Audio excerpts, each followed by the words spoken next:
I want to talk to you today about a journey called Jagriti Yatra. And through this train journey, I hope to also showcase the journey of our great country. And I hope that in this journey you find inspiration to have fun building India. Let me take you back 80 years, approximately 80 years. The freedom struggle had been declared, 26 January 1930. But the freedom struggle was struggling.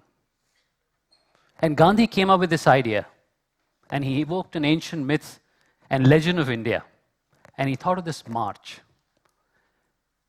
which went to a place called Dandi.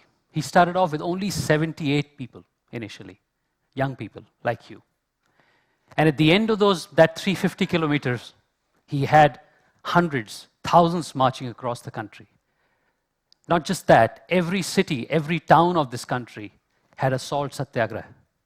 And when doing so, Gandhi evoked a legend of this country. India is defined not by the kings and emperors of this country. It's defined by the footsteps of its pilgrims. Yatra, traveling, we believe, has what has made this nation from an ancient time. If I take you to today, this year is the 65th anniversary of India's independence. And you all know 65 is the retiring age of a nation. Ideas that were formed in 1947, a generation is retiring. A new generation is about to take on, your generation. And what a time to take on. India is the largest democracy of this world. It's going to be the second largest economy of the world in PPP terms in the next 35 to 40 years. Your best time of your life. There is no better place to be in, to build.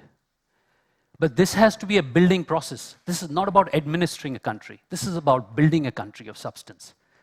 This is about young people getting excited and every individual, every citizen getting involved in that building process. Our democracy is not defined by voting. It is defined when every citizen builds. That is the new definition of democracy. And it's you who will reshape that. And if we talk about today's India, well, it's the youngest country in the world, bar none. There are 600 million young people below the age of 25. But it's not the size of that number. It's the quality of thinking. It's the new ideas you have which will make this country different. You think differently. You think about environment differently. Our generation doesn't think about the environment the same way. You think about development differently. And the quality of your ideas is what will make India a different place. It will not be a poor copy of the industrial West. It will be a different country, and you will make that happen. But there has to be a desire, a hunger to build, and we see that. But if you open the papers today, if you switch on a TV channel, if you switch on the radio, what do you find? You find talk of corruption. You talk of cynicism. Where has idealism gone? Where is hope? And this is where, some years back, we thought we'd go out in search of hope. And we have this journey which takes 450 young people. And this is the largest train event of its kind in the world now. It travels about 9,000 kilometers across this great land of ours. It crosses something like 12 rivers, 4 mountains. And this is a process where we've invoked the ancient myth that Gandhi invoked as well, that when you travel, you understand India, you can then build India. But what is more important is that when 450 young people travel together in a whole train, you yourself come together in acts of generosity. You have to have self-control. You have to have discipline. And yet you're seeing this country passing you by as you travel from the south to the north, from east to the west, across that land of ours. And in that, we find tremendous collaboration. And that's really the joy of building. You have people coming together, collaborating. We see these role models that was mentioned earlier on. You see these people who are building India bottom up. And they're building it through enterprise. And what is enterprise? Well, when Zuckerberg opened the Facebook, that was a big enterprise. When you have a small tuck shop in your school, that's an enterprise.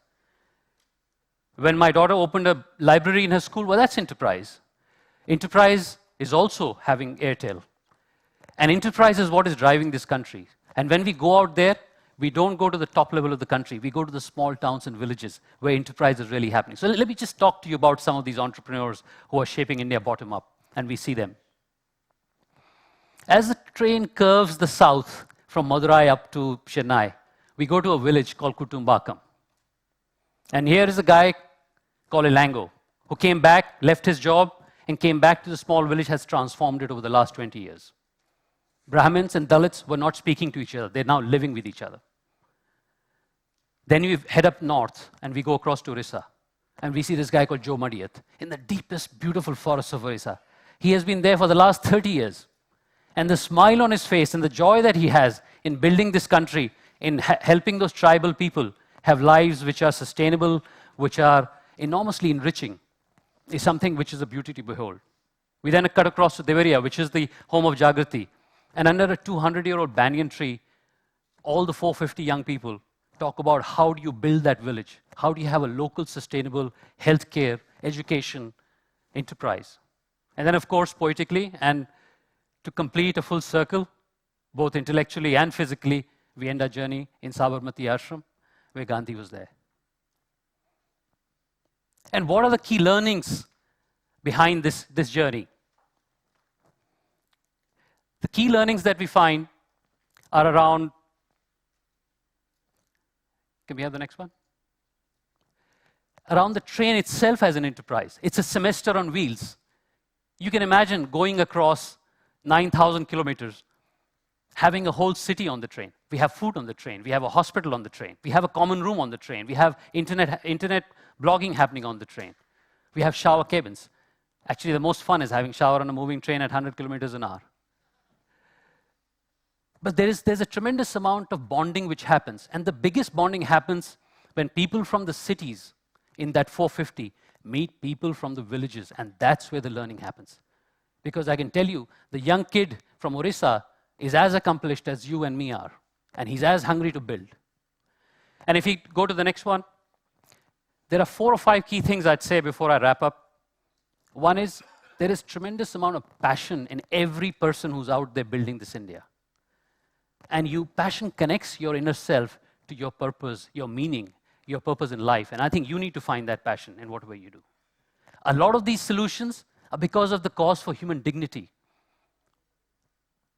And a lot of it is happening because of collaboration. You can't do it alone. You have to have a team around you. How do you motivate the team? You may be the leader, but you have to have followers. How do you get that team going? And finally, from Joe to Elango to Bunker, every one of these people is having tremendous amount of fun. You see the beaming smiles on their face. They're healthy, happy. They're in that India which matters. And this is where my main theme comes for you and to you. That you can have fun building India. And firstly, wander India. It's the greatest country on this planet. Go out there, discover it. And that wandering itself is fun, as we find in the journey. We travel across 9,000 kilometers. But embrace India. Don't skim over it. I know many of you are interested in going outside for education. And encourage that. But dive deep into India. Embrace that other India, which is in smaller towns and villages. Take up a project 100 kilometers from Delhi. Go to the next big village you have. Find a school that you can teach in. Open a library where you can get books there. And that embracing is important. Because this is the largest building process in the world. 1.25 billion people in the next 10 years will be 1.36 billion. There is no other place in the world that a building process like this is happening. It's a privilege to be born at your generation, in your time in this country. You have to make use of that. And you can participate or you can hide. And many of us have chosen to hide in our fancy apartment blocks. But you can actually participate. And finally, I'd say that fun for many of you is having tremendous freedom. Going to barista, going to a mall. I would challenge you that there is a deeper fun in creating something. There is a deeper fun where you start not seeking a job, but creating something and become job creators. And people find meaning and purpose, and each of you will discover your own. You won't find Elango's purpose or Madhyat's purpose or Jagriti's purpose. You'll find your own purpose. And when your purpose is there, you will find a much deeper joy in what you do because you will connect with that. It's a purpose above you. And that is the key message of the Yatra and the key message of the building process.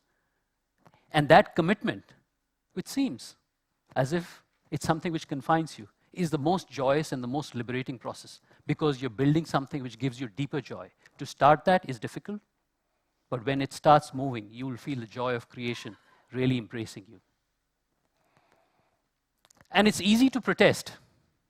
You can go to a Facebook and click a protest button. It's much more difficult and much more joyous to create. And this country requires creation at this time. Protest is important, but creation is far more important. And that will define your lives in a far greater sense than anything else that I can talk about today. And in that, you have to connect. You can't do it alone. You have to collaborate. And I can tell you something, if you get a team behind you, if you have 4 or 5 people in that school project, in that library project, the joy of collaborating with each other itself is tremendously fundamental to what we all are about, what India is about. And frankly, it's missing. And you as a generation will collaborate far more than our generation did. All I can say is that in this journey, in this collaboration, in this building, not only will you have fun and define yourself, I think you'll be creating a country we'll all be proud of. Thank you.